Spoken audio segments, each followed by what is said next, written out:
Hi friends, how are you? Arun Prasad. இப்போ நாங்கள் சொல்கிற விஷயம் வந்து நிம்மதியை பற்றி.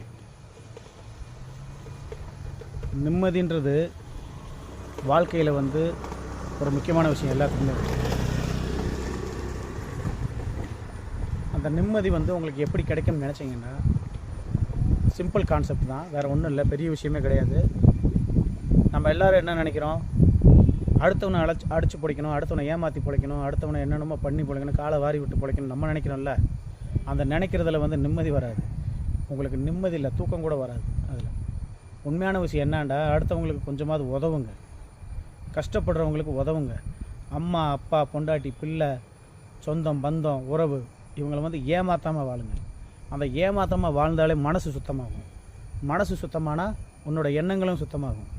எண்ணங்கள் சுத்தமானால் உங்களோட வாழ்க்கையும் சுத்தமாகும். உங்கள் வாழ்க்கை சுத்தமானால் நைட்டில் படுத்தா நம்ம எப்போ எந்திரிச்சோம்னு கூட தெரியாது. தூங்குறப்ப நம்ம எந்திரிக்கிறதும் தெரியக்கூடாது. எனக்கு நைட்டு ஃபுல்லாக தூக்கம் வரல, நான் இப்போ படுத்து பரண்டு பார்க்குறேன், ஐயோ எனக்கு வந்து தலைவலியாக இருக்குது, எனக்கு அப்படி இருக்குது இப்படி இருக்குது, எல்லாம் புலம்புவீங்க, எல்லாத்துலேயுமே புலம்புவீங்க. ஆனால் உண்மையான விஷயம் என்னண்டா, மனசும் மென்டல் சொல்கிறது மென்டாலிட்டின்னு சொல்லுவாங்கள்ல, அதை தவிர்த்து இன்னொரு விஷயம் இருக்குது. உடல் ஆரோக்கியமாகவும் இருக்கணும், அதுக்கு வேலை செய்யணும். உடம்புல வந்து வேர்வை வரணும்.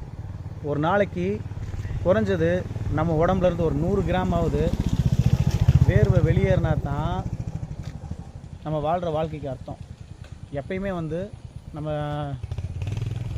டெய்லி காலையில் எந்திரிச்சிட்டு டிவி பார்க்கணும், இல்லை வந்து நம்ம வந்து கறிக்கடையில் போய் கறி எடுத்து கறி சாப்பிட்ணும், நல்ல வயிறு முட்டை சாப்பிடணும், இந்த உடம்புக்கு வந்து உழைப்பை கொடுக்காம நம்ம எப்பயும் போல் வந்து நல்லா ஜாலியாகவே இருக்கணும், மெத்தையிலே படுத்து கிடக்கணும் அப்படின்னு நினச்சிங்கன்னா இது எல்லாத்துலேயுமே இந்த நிம்மதி அடங்கியிருக்கு. நல்லா புரிஞ்சுக்கோங்க. நான் சொல்கிறது ஒரு ஏமாத்துதல் இல்லை. ஏமாத்துறதும் ஒரு தப்பு தான். அதே விஷயத்தில் உங்கள் உடம்பை நீங்கள் கவனிக்காமல் இருக்கிறதும் தப்பு தான்.